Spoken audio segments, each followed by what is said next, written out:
City Matt, I'm speaking in personal capacity, so I'll give you my honest opinion. And other people on City Matters might have a different one. Not massively, we were pretty much in agreement. So a lot of what I'm going to say was the view of City, but this is my honest opinion. So when it was put to us that Mobile Ticketing was coming in, it was, I must say, and it's the club won't deny it, it was given us as a fait accompli. So City Matters was approached to say, we're introducing mobile ticketing, not do you think we should, right? And that's a business decision the club's totally entitled to make. The problem for me was that the way they were introducing it was also a fait accompli. So they were going to introduce it, I describe it as a big bang, all at once. I think, and again, it's my opinion, I keep having to say that, they dropped it on the fans pretty late. Most people had renewed, paid them money, and then had this dropped on them, and I'm sure they didn't mean it, but a lot of say, I wish I'd not blinking renewed now. Fans say that. But I thought the way it was introduced was a mistake. We tried to make, well, we did make the point, is there not a way to introduce this incrementally? So could we have big exceptions without being disrespectful? I mean, I'm 60 next year, but could we have had something where we said anybody over 60 doesn't need to move across to mobile 60 now?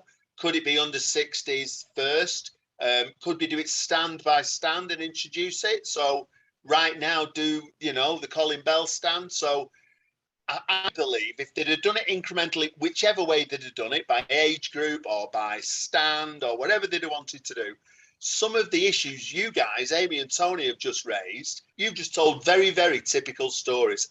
Everybody I speak to tells stories like that, and your stories go right. Your stories are about how you help someone to do something, but you still had to go through some process to help somebody do something. Yours went right. So think of the people who are really struggling where it went massively wrong.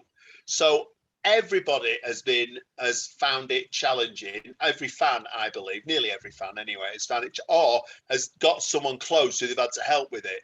And I think if what they'd have done is done it incrementally, they would have found out that people had 2 accounts under the same name that Amy's brought up. There's somebody, I believe, with 8 accounts, but probably because they've kept logging in, forgetting the password, and then logging in a slightly different way, you know, to do that. So because this club didn't really know that, they've been caught out, and they've had millions of inquiries about mobile ticketing, and they've all been reasonable. So everybody who's been getting in touch with the club with a reasonable inquiry, the club's just not had the capacity to answer those questions. Now, my other problem with the way it was done was, if you were to introduce something as radical as this, I think you shouldn't be introducing it in a new season when we've all been away for 18 months. Lots of things have changed. Credit card numbers have changed. People's names have even changed. So people are coming back, they've got loads of questions. They've changed the car parking arrangements for everybody because of the vaccination centre. They're all ringing up with a query.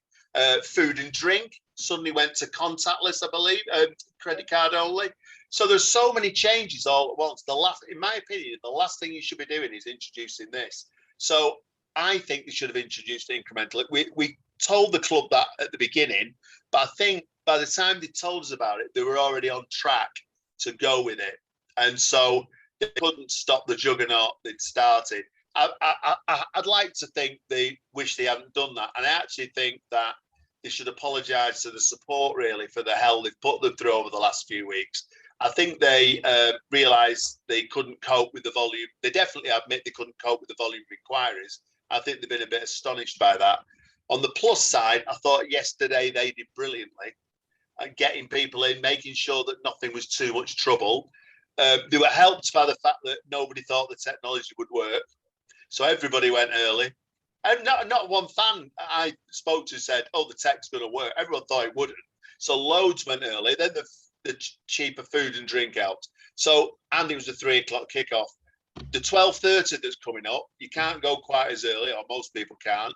Let's presume there's no cheap food and drink. So let's just see how it, and let's hope that, I don't want it to go wrong. That's the last thing I want. I want it to go right. As we've been through all this pain, let's get to that point. So I'm very, very disappointed they didn't go the route I wish they'd done, which was to go incrementally and learn lessons. They could even have done it through 1 year, try and get us all towards next season. And I actually think they should come to us a bit earlier on City Matters with big stuff. I think they worry about confidentiality. Things slip out, don't they? Best will in the world. We're all fans. We talk to our mates or whatever. I make sure I keep the confidential. They probably worry about that. And I kind of don't blame them. But it means they come to us late sometimes, I would say. One thing just to finish on this, unless you've got any question, Marcos, is that we had a City Matters meeting last week, and the new chief operating officer there, the Dutch guy who's come from Stand, is he called Troll? I can't remember. I've got the names.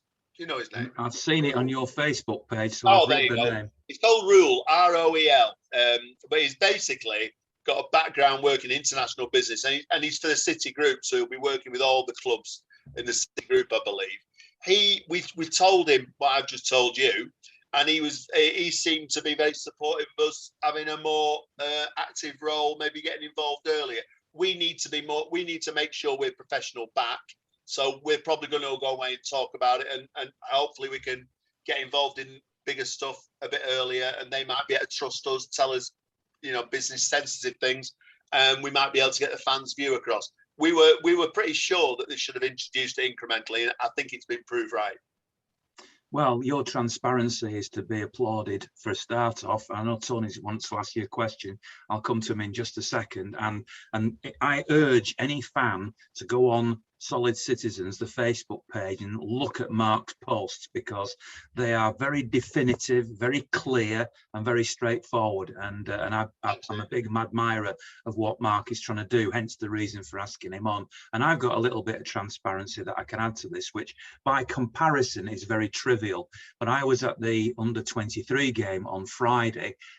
It was played behind closed doors, and I asked people why it was being played behind closed doors, because there's been the 3 pre-season friendlies that were played at the CFA behind closed doors, and initially there was a concern about COVID, because obviously there was an outbreak within the CFA. But when I asked the question on Friday night, the answer I got was that they were so anxious about the digital ticketing that they didn't want to have people coming with digital tickets to the game on Friday as well. That because they put so much resource into Saturday to make sure that went well, they didn't want to have the same issues on the Friday night. And they assured me, because some people have asked me about this and they want to get back to watching the EDS and the under-18s, etc., which so far they've been able to do. And I know it doesn't affect loads of people, but for those who are, the feeling is that by the time the next game comes along, you will be allowed to go in as a normal spectator again, and it was because of digital ticketing.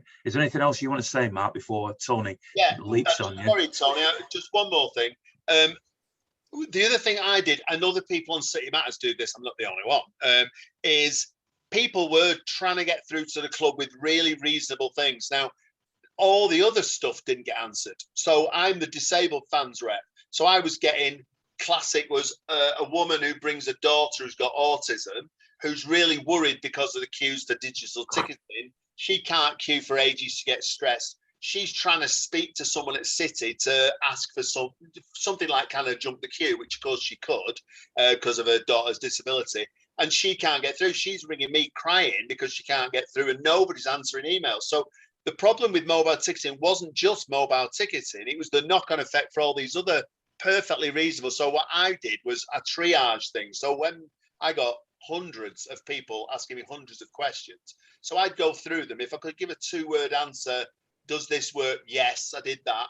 And then when I found more difficult things, obviously I couldn't solve, I was able to send it through to someone specific at the club and ask them to deal with it. When I did that, the club were brilliant. So if I sent it to the accessibility team, which I did, within 24 hours, she had a phone call and I get a lovely message to say it was great. So I did do loads of work, and a lot of City Matters people do that kind of almost like surgeries. And I'm hoping it calms down next week, because I've hardly seen my girlfriend for the last 6 days. So maybe my life will get back to normal. She's just rung me to say that she's delighted she hasn't seen you for the last 6 days. Damn. Go on, Tony. Away you go now. I mean, I'm gonna sound negative again. Surprise, surprise.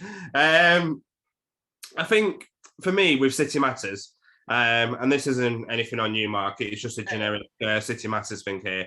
The club always, when they want to, is shout City Matters, and it's usually we've got something bad to say. We've ran it through City Matters, and they're under the bus they go.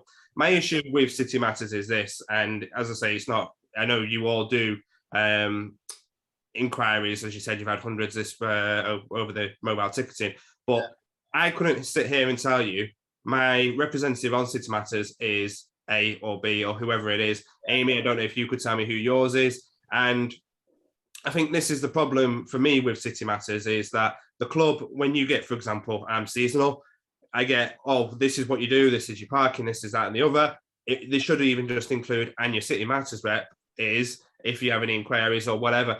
Whereas at the moment, you'll be picking on a pool of that 100 people throughout the whole season, yet you might represent 1,000 people, for example. And I think that's my only issue with City. It's not with City, it's just the way it operates in that sense through the club.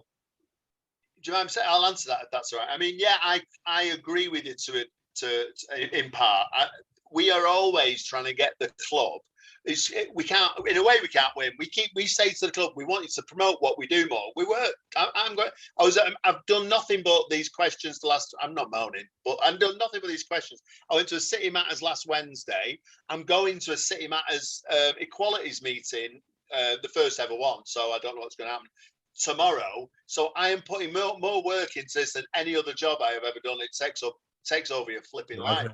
And we say to the club, can you promote what we do, put us a bit further forward, release minutes? We'd like them to release minutes. And we're going to push them a lot harder after this experience to try and get us to the fore a little bit more. So it'll create extra work because people will come to us then, but we don't mind that. And I actually think you are right. It will be good for people to know if who they can contact on City Matters. They don't promote enough, and they do use us from time to time and put our name in to say, we consulted City Matters on this as though we approved it. Sometimes we don't approve it. Sometimes they've consulted us and we've given them a view that's contrary. I mean, lots of organisations do that. They're telling the truth. They consulted us. So we have to get the relationship a bit better, I think. And the meeting that we had recently, where the new operations manager came, was heartening because I think he felt like we could at least be this great big kind of testing bed for what the fans think, even if it wasn't, if it wouldn't be as involved as we would like. We'd like to get very, very involved. So I hear what you're saying, Tony, and you're not 100% wrong. I think with a bit of luck, I'm going to give it my best go and improve the situation as best I can. And I know my fellow committee members are up for doing that.